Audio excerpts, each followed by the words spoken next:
Hey, we're live, guys. We're live. I'm Jeff with eBay Addicts, and today my guest is EbayPoshman. How are you doing today? Fine, man. I'm doing good. How are you doing?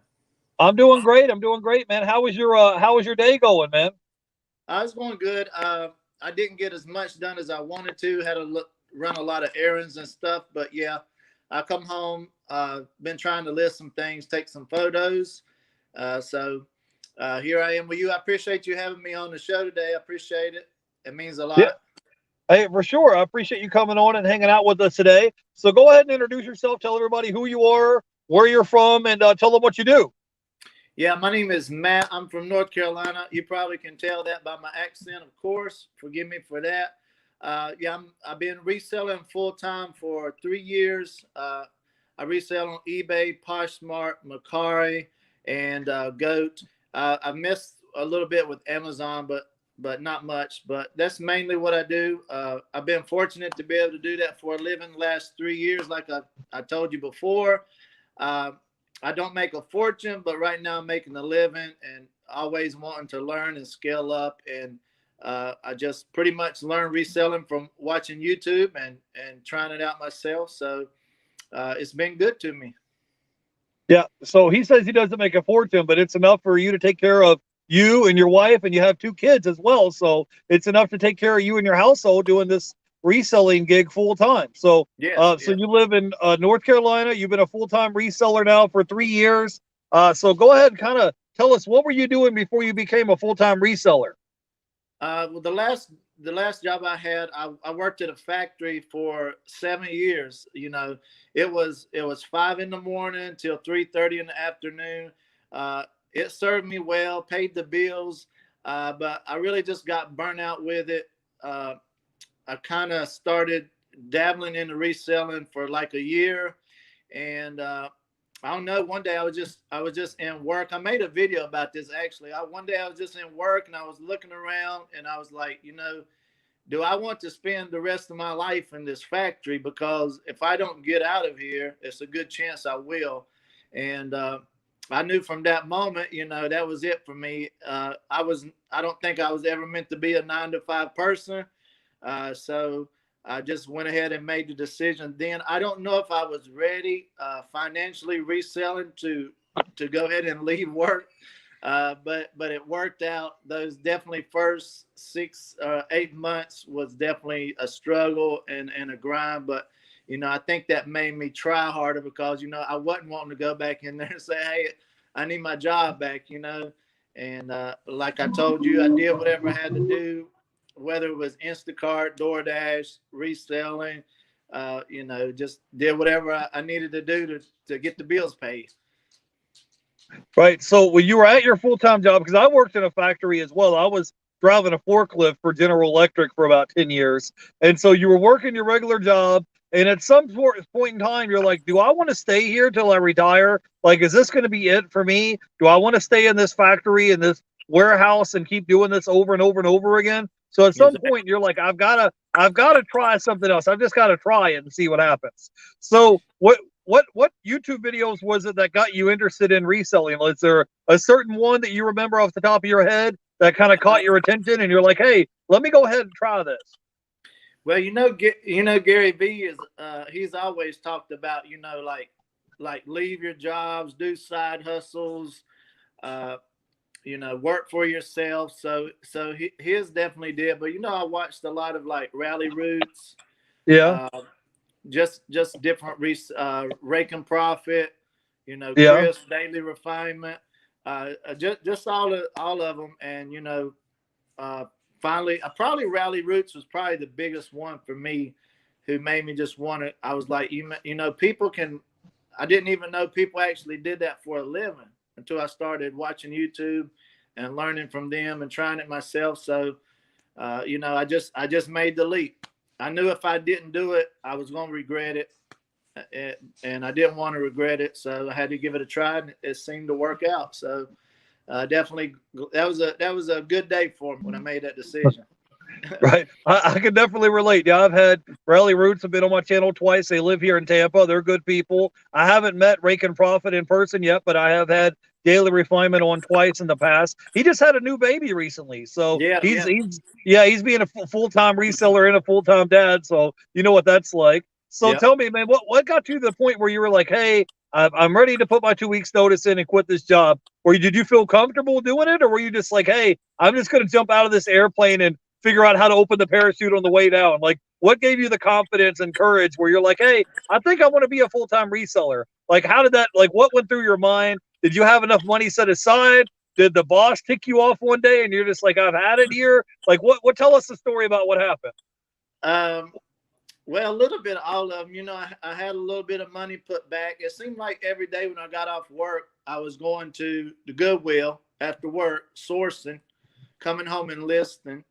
And, that's all I wanted to do, learn about it, watch videos about it. That's all, I studied. So I knew I probably wasn't ready, but I didn't want to be there anymore. I just that's 7 years. I was burnt out. Nothing against the company or anybody. It just wasn't for me. You know, I just didn't want to be in a building all day for, 10 hours, get up at 4 o'clock in the morning. And, I made the leap. I knew I was going to make it. I didn't know if it was going to be reselling, but it was time to go. And it worked out. Like I said, it was a struggle. I'm still learning, still trying to grow, always learning. And I definitely could do a lot better than I'm doing, but thank God I made it. 3 years, paid the bills. Right. So tell me, when you came home and told your wife that you quit your job, was she like surprised? Did you talk to her about it beforehand? Or you just like, or the next day the alarm clock went off and she was like, "Hey, Matt, wake up! You got to go to work." And you're like, "Oh yeah, I quit that job." Like, how did that conversation go? Yeah, I think she was pretty nervous. Yeah, Definitely about the insurances and stuff. But yeah, we got our own separate insurance, and actually we got a good deal through some people who sell insurance online. Yeah, but she was really nervous. It was really tight. It was hectic, sometimes frustrating, and like I said, when the money was short, I had to do those other jobs to make the extra money to pay the bills, whether it was doing DoorDash or Instacart or other things like that. But it yeah. worked. I'm thankful. Yeah, Yeah, sounds like you're a hustler, Matt. If you're just like, hey, if worse comes to worse and you got to pay bills, you don't mind rolling your sleeves up and getting your hands dirty and going out there doing Instacart, DoorDash, doing whatever little side gig you got to do to pay the bills, right? yeah. Well, when you jump out of the boat like that, you have no choice. You know, Yeah, I burned the bridges. I knew right. when I got up. The next time when I wasn't going to work, I had to make some money somehow. Something had to go. Uh, Yeah. Well, it's just I don't know, man. You got a lot of courage, bro. Because you have a wife and 2 kids you have to take care of, and you're just like, I'm going to be self-employed, and I'm yeah, going to figure this out some way, somehow, and I'm going to make this work. So let me say hello here. We're live in the chat. I wanted to say hello to eBliss Reseller Solutions. He says, "Great to be here, guys. What has been your biggest challenge starting out? Was it money, time, or space?" Thanks, Dave and Lori. So when you first started out, and you're like, were you were kind of doing reselling part time up until that point on the side before you went full time? But yeah, what was like your biggest challenge? Did you just because at first your biggest challenge had to be time because you were working 10 hours a day, doing your full time job and reselling on the side. But when you decided to go and you're like, hey, I'm going to become a full time reseller, like what was your biggest obstacle that you had to like overcome? yeah. And I'm still dealing with some of that now, even 3 years later. I wasn't set up to really do it right. I didn't really have a good place to take pictures. My inventory was all messed up. I didn't have a system in place. You know, of course, a lot of times we just want to go source, but listening's hard work. I think with what I do, so I would get all those things in order first.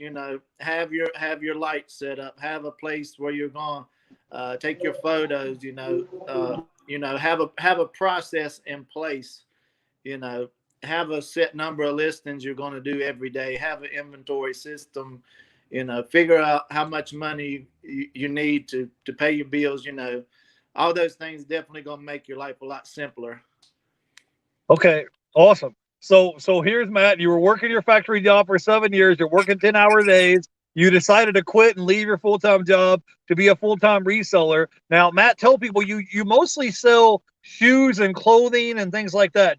I asked Matt if he wouldn't mind bringing on some of the items that he resells to kind of give us an example, illustration of some of the items that you sell. You sell a lot from like Ross, Marshalls, things like that. Can you show us some of the items that you picked up lately to resell and kind of show us? Because I'm just asking because I went into Ross the other day and I came home with zero. Like I just peeked my head in there and I was just like, hey, let me look around. Let me spend 10 minutes in here, 10, 15 minutes. Let me walk around here in Ross, see if there's anything I could find to flip to resell. So can you kind of show us an illustration of what it is that you do? Because you do a lot of retail arbitrage, right? Yeah, sure. Yeah, maybe somebody got to the store before you did. That's what happens sometimes. Well, maybe that I need to go there. Is there a certain day that they restock the shelves or what? Because I mean, I saw like some Nike cleats or something, but they were like size 14. Like I didn't see any like size 10, Nikes or Adidas or Under Armour. Like most of that stuff might have been going. So can you give us an illustration of some of the items that you like to resell? Sure. And yeah, I started off just selling used clothes and shoes from like Salvation Army, yard sales, Goodwills. That's how I started. Like talking about Renzi, I talked with you earlier about them. Kind of learned from watching them what they do, and but kind of started watching some other people, Hustler Hacks and different ones. I seen them going into Ross, Marshalls, Burlington, buying these shoes for $20, $30, $40, selling them for $100 plus. And what I like about this, there's no cleaning.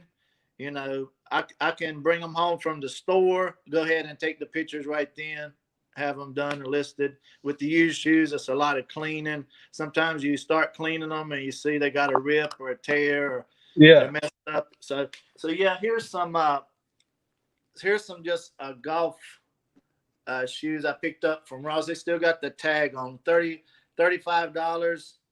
So these will probably bring anywhere, probably around $120, $125. Really? Yeah. So I paid $35 for those. And on eBay, if you sell shoes in the athletic category, there's no fees on them. So that's a win-win. Here are some cleats. I've been picking up a lot of cleats lately because I just pretty much pick up what's available. These were $24.99. I think the last pair of these I sold was around $150 or $160. So right. And so how much were those? What's the price tag on those? $25. So you paid $25 and you think you're gonna be able to sell them for $100 plus? Because I want to talk about a couple things the EbayPoshman just said. Is that $150?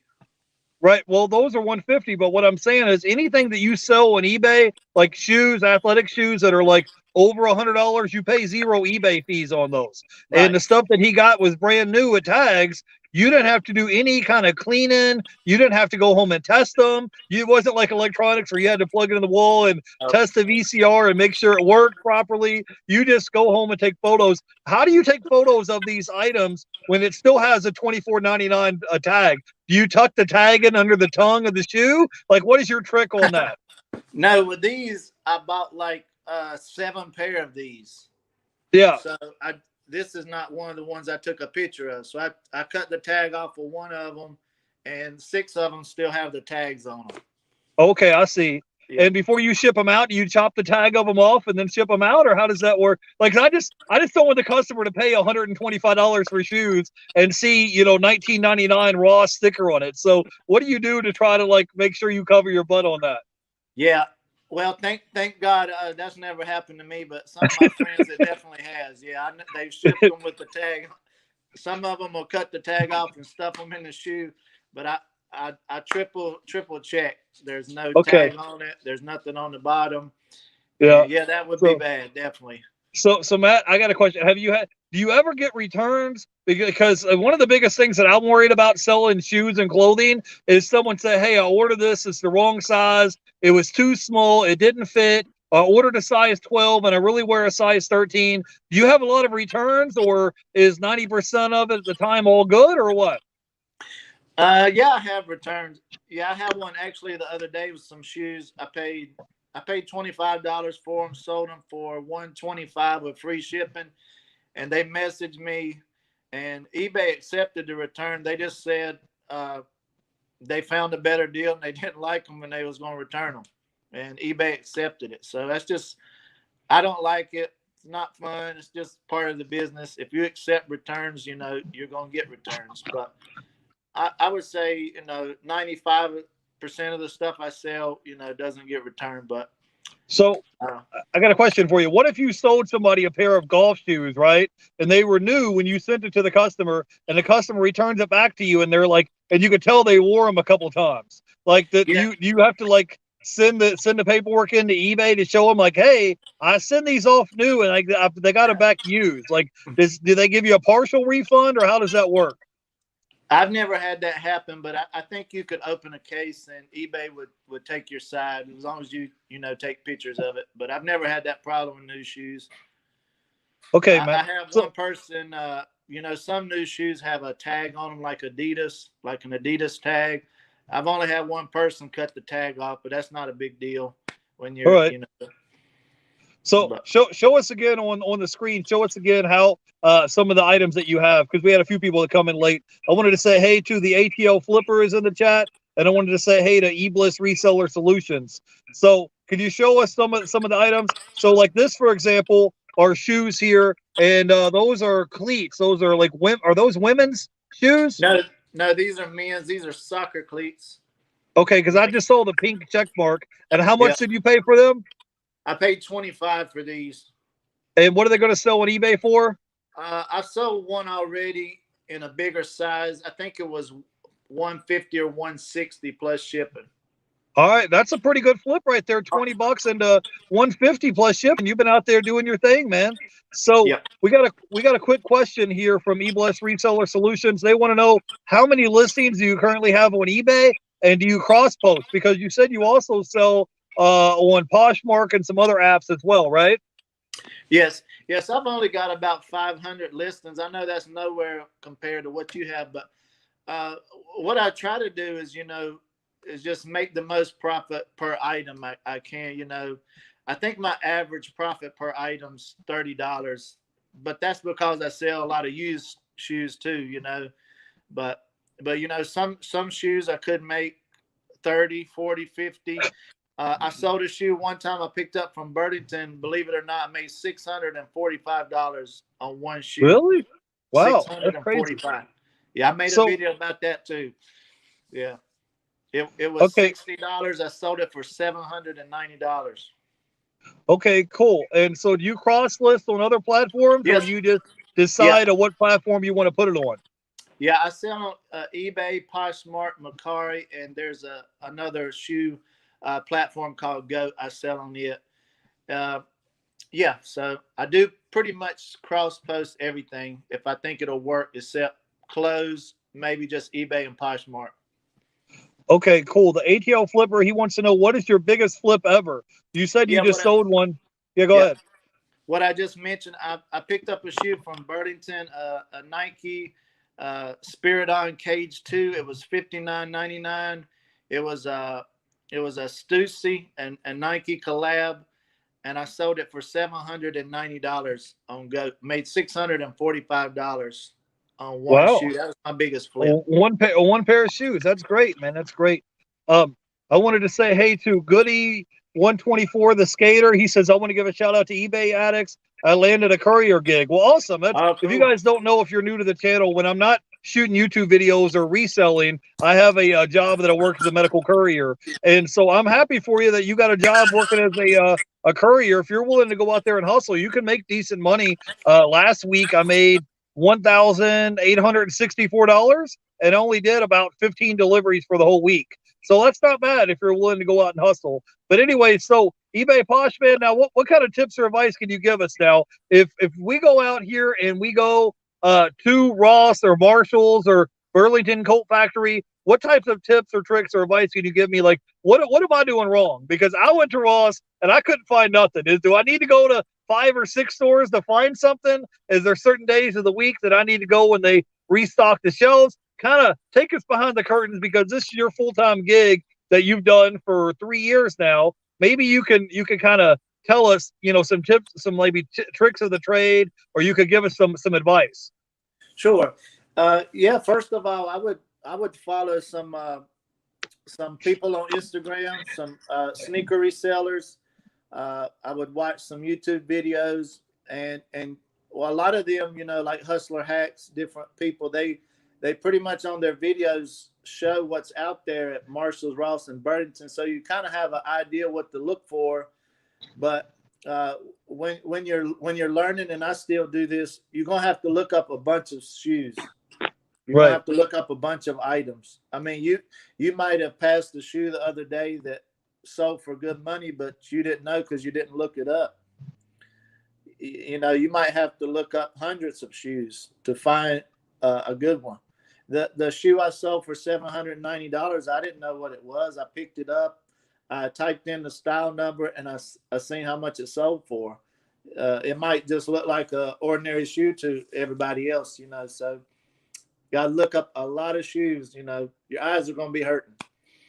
So the thing is that you're going to have to go through a lot of duds before you find a winner. You're going to have to kiss a lot of frogs before you find a prince, right? Is that the way that works? You got to go through a lot of duds, and you got to scan a lot of shoes. But the good thing is, there's a couple things that I want to talk about. The good thing is, when you're buying stuff like that, retail arbitrage at Ross or Marshalls, you don't have to do any cleaning. You don't have to do any testing. If you keep the item, don't you get 30 days or 60 days to return that item if it doesn't sell? And any shoes that you sell that's over $100, you pay zero insertion fees. So I kind of like this business model because he doesn't have to do a lot of work. It's not like he's home scrubbing the shoes trying to get them clean. They're already clean and ready to go. He can pay. So a lot of times he's paying zero fees, eBay fees, if he sells them for over $100.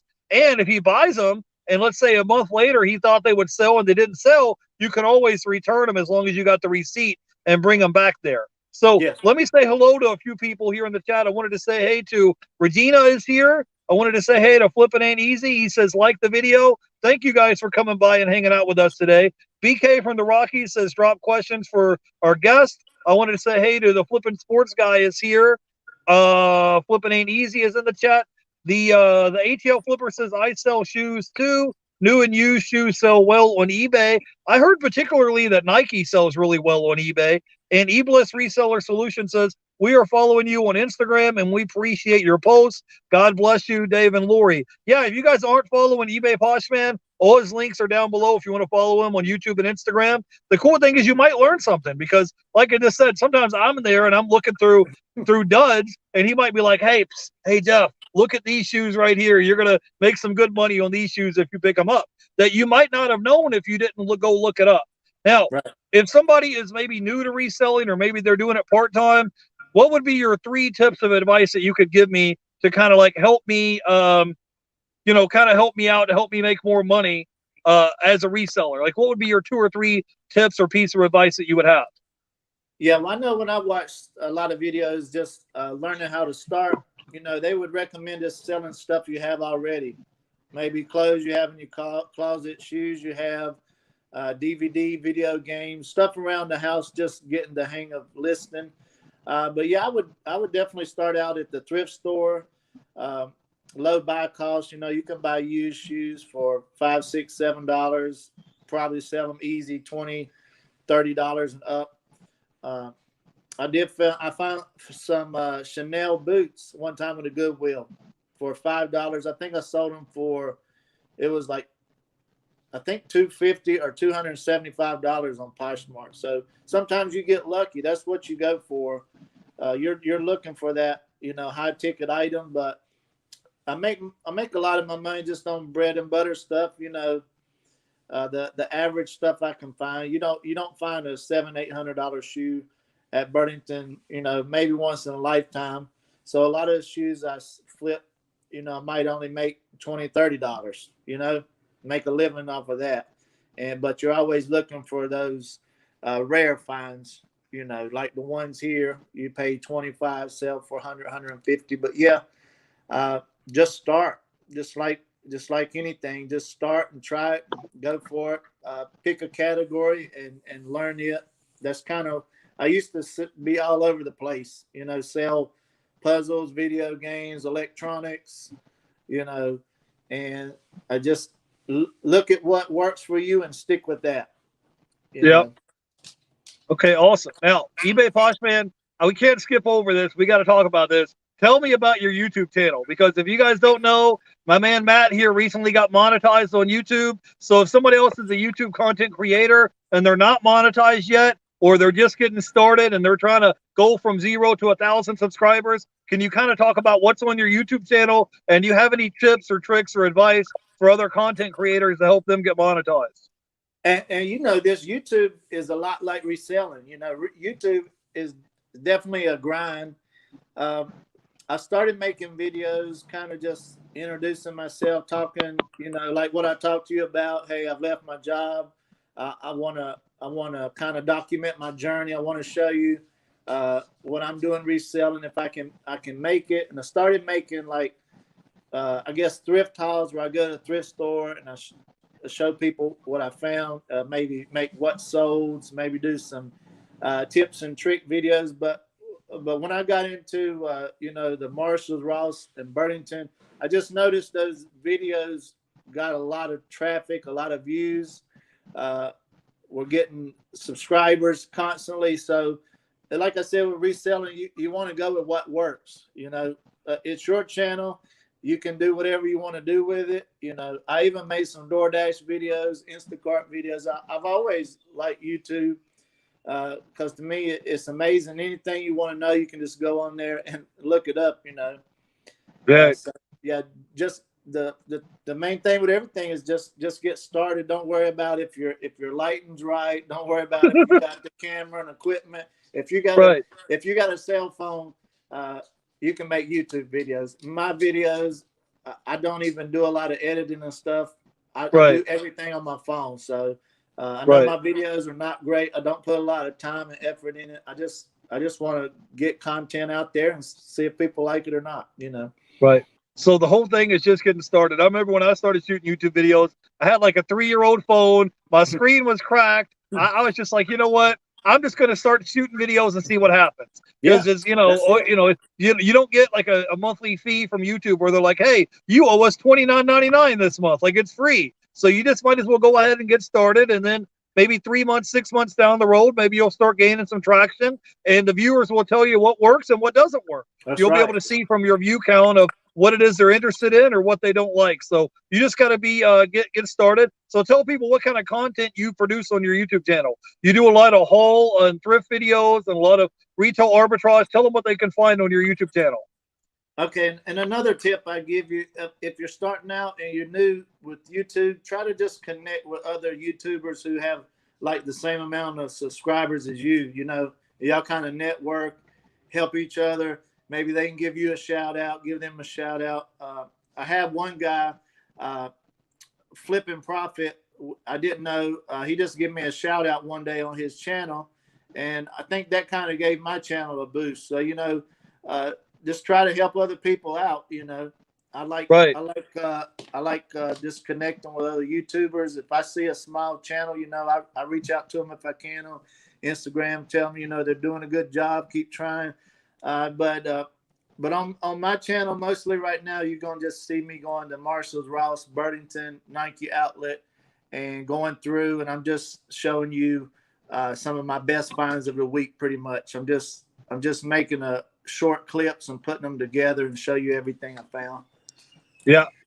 All right. So now back to reselling. So if I go to Ross or Marshalls or Burlington Coat Factory and I don't find anything, that's normal, right? It's okay to come home and strike out, and you're expecting to find something, because you said you sell a lot of bread and butter items. So not every item you sell is like a home run. You sell a lot of bread and butter items where you're making $20, $30, $40 profit per item, and that's okay too, right? Sure. Yeah. I mean, all right, cool. I pretty much just go through and find the best things I can find that I think will make money, and that's what I pick up and buy. Sometimes they're really good, sometimes they're average. Yeah, but the good thing is on eBay, like before you go buy like a pair of golf shoes or cleat shoes, you can scan it and look at the solds, and it'll tell you how many of them sold in the past 90 days. So you can say, hey, are these shoes going to sell or not? And so you can determine whether or not you want to invest $20 or $25 in those shoes to resell them for 150 because you can look them up and see what they're selling before you grab them, right? Yeah, and with shoes too, the sizes are important. So you can actually look up, the size you have in your hand. Is this size 9? Have they sold any size 9s? Right. You can also check your competition, see what other people are asking for theirs. Yeah.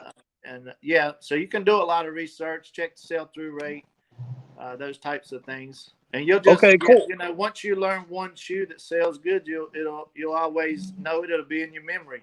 So next time you go back, you'll know. And if you hit the stores often, when you walking through scanning the shoes, you know which one's new because it's going to stick out to you because you've seen all the other ones before. Yeah, and you're not shy. If you see some shoes that are selling, you don't mind buying 7 or 8 pair of those shoes. You'll just grab them up, and because you're like, they're going to sell out, so you don't mind going there and grabbing them, right? Yeah, we'll clean the rack out. Okay, awesome. We'll take them out. We got a quick question here from eBliss Reseller Solutions. It says, Matt, do you have help listing? How large do you expect to scale your business? So does your wife or kids or anybody else in your family, do they help you list items, or are you the one-man show? Well, my wife, she helps me pack stuff, which is a big help, So, we'll pull the items. She'll help me pack them and we'll ship them. Actually, my son, my oldest one recently, he's been helping me clean the used shoes. So that's a big help.